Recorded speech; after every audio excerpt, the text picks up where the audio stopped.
Today we're making corn on the cob cookies, not cookies made out of corn on the cob, but cookies that look like corn on the cob, similar to this one right here. They're sugar cookies. I used a cookie cutter. There was actually a carrot cookie cutter that had the top on it. I chopped it off and then baked them. You could also use any kind of cookie cutter that has more height than width. Even an Easter egg cookie cutter would work. You could do the same.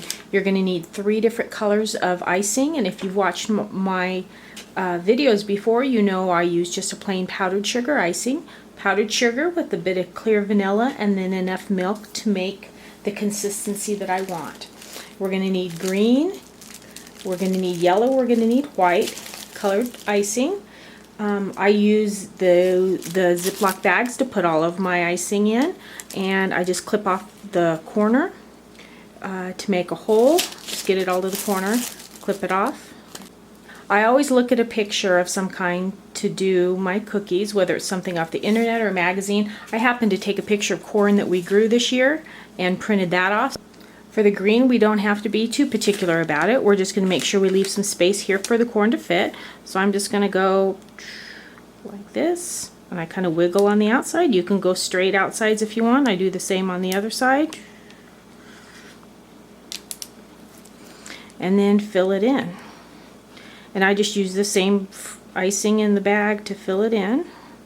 And I don't even spread it with a knife. I just kind of spread it with the tip of the bag.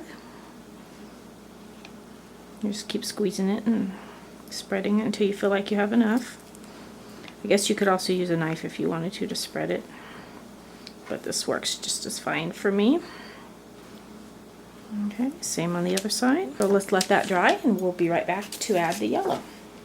So I have another one that I've already done in green here.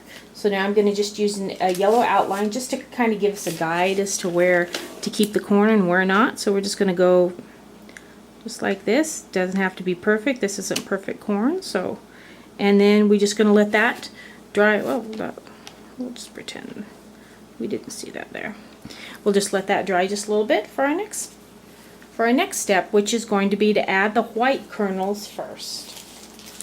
Okay, here we have another one. The green is dry, the yellow is dried. Now we're going to add some white kernels. So we're going to space those out.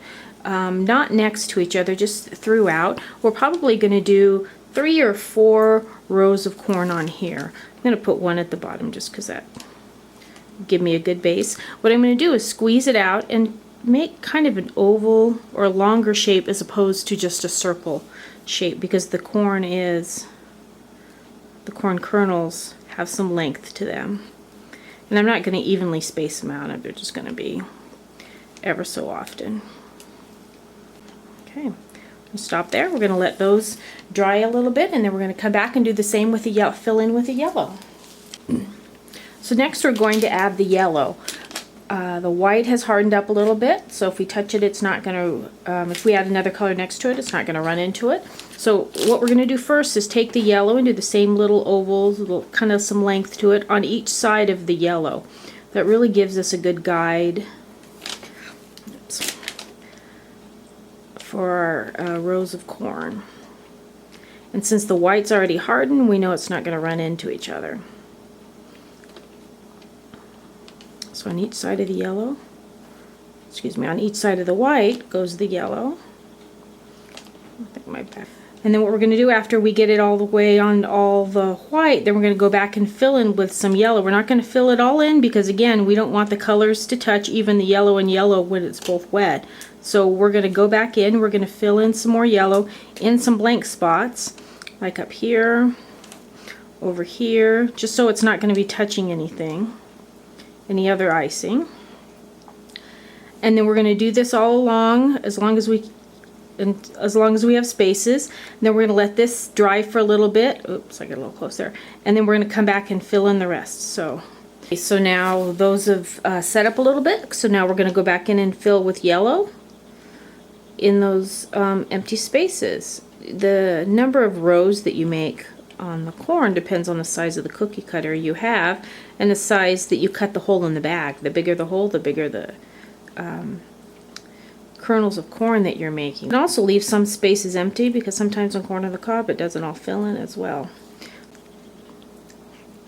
And if you wanted more white, you could even just use a bigger tip, like I did on this one. Not a bigger tip, a bigger hole in the bag. The white here is substantially bigger than the white on this one. But same thing, if you're doing big white, you'll want to do big yellow as well. If that's what you want. It just depends on what you want yours to look like.